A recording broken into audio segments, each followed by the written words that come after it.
Assalamualaikum dan salam suara majoriti. Tahukah anda bahawa kerajaan Madani PHBN DAP terbukti gagal dalam memulihkan ekonomi Malaysia apabila Menteri Ekonomi Rafizi Ramli yang kononnya mempunyai pelbagai formula memulihkan krisis ekonomi negara secara tegas mengeluarkan kenyataan untuk menghapuskan pengkelasan T20, M40 dan B40. Hakikatnya, kerajaan Madani pimpinan Anwar Ibrahim PMX sudah tidak lagi mampu menanggung bebanan rakyat, terutamanya golongan B40 yang kini semakin menjadi B60. Gagalnya PMX terlihat apabila 4 perkara pokok ekonomi rakyat tidak dibela oleh kerajaan Madani. Rakyat tak dapat keterjaminan makanan dan barangan keperluan, rakyat tak dapat pendidikan berkualiti, rakyat tak dapat peluang pekerjaan, rakyat tak dapat rumah yang bersesuaian dengan keperluan masing-masing. Hari ini, kita membincangkan keterjaminan makanan dan barangan keperluan yang menjadi utama dalam kos sara hidup rakyat Malaysia. Bila kita cerita tentang keterjaminan makanan dan barangan keperluan, jelas hari ini PMX tak mampu sediakan makanan keperluan rakyat secara konsisten pada harga yang berpatutan. Sebagai contoh, isu ayam dan telur di awal pentadbiran beliau sehingga ke hari ini, ada kalanya barang ada kalanya barang tak ada. Kalau ada pun, ia adalah pada harga yang tinggi. Tuan-tuan jika faham mengenai ekonomi Malaysia, sesungguhnya nilai barangan import Malaysia adalah jauh lebih tinggi daripada nilai ekspor negara. Kesan kejatuhan nilai ringgit Malaysia dari Mei hingga Julai 2023 akan mengakibatkan harga barangan meningkat sehingga 20% bermula Ogos 2023 depan. Senario kesan jangka masa pendek, jangka masa sederhana dan jangka masa panjang ini mengenai kejatuhan nilai ringgit Malaysia telah diramal oleh pasukan saya yang merupakan pakar di bidang ekonomi dan perbankan pelaburan lebih daripada 25 tahun. Malah salah seorang wakil pemain industri, Presiden Dewan Perniagaan dan Industri Kuala Lumpur untuk golongan India iaitu Tuan Nivas Raghavan telah lantang bersuara tentang hal yang sama.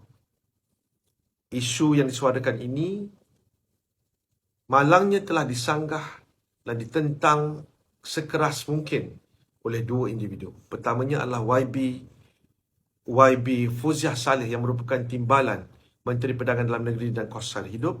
Dan yang kedua, siapa lagi kalau bukan YB Fahmi Fadzil yang merupakan Menteri Komunikasi Digital. Untuk melihat kesan kenaikan harga barang sebanyak 20%, cuba bayangkan jika harga barangan itu hari ini adalah RM10, ia akan menjadi RM12 menjelang Ogos nanti. Rata-rata rakyat Malaysia, tak kira T20, B40 dan juga M40, semuanya telah mengeluh panjang tentang kenaikan harga barangan harian. Sebagai contoh, 5 kilo beras super special tempatan SST ataupun import dahulunya adalah 12 hingga 14 ringgit, kini 16 ringgit. 10 kilogram beras kampit kini berharga 32 hingga 35 ringgit. Berbanding dahulu hanya 28 ringgit. Kenaikan mendadak harga beras sehingga 15% ini pastinya akan disusuli oleh kenaikan harga barangan-barangan lain. Mungkin anda tidak terkesan sehingga kenaikan harga barang 20% ini kerana kalian tidak masak di rumah dan sentiasa makan di luar. Tapi sedar ataupun tidak sedar, anda pasti tahu bahawa harga lauk sudah semakin meningkat. Lauk ikan yang dahulunya RM4, tapi sekarang ini sudah menjadi RM6 hingga RM7. Lauk ayam bukan lagi RM5, tetapi sudah menjadi RM7 hingga RM8. Sepinggan nasi, lauk dan sayur hari ini RM10 hingga RM12 berbanding dulu yang hanya RM7 hingga RM8. Kerana terpaksa makan bajet, pinggan yang dahulunya penuh, sekarang sudah menjadi separuh. Sedarlah Malaysia, ini adalah negara kita. Melayu perlu bijaksana dalam memilih kepimpinan terbaik negara. Kita tak nak jadi Melayu sebelum merdeka yang hanya makan ayam hanya pada hari raya. Dan kita tidak mahu menjadi orang Afrika yang hanya makan sehari sekali saja. Kita tak boleh lagi mengharapkan kepada PMX dan Kerajaan Madani untuk cadangkan formula mengekang kenaikan mendadak 20% harga barangan. Malah nak harapkan penguatkuasa pun untuk kawal harga tak dilaksanakan oleh Datuk Seri Anwar Ibrahim sejak awal beliau duduk sebagai Perdana Menteri Malaysia ke-10.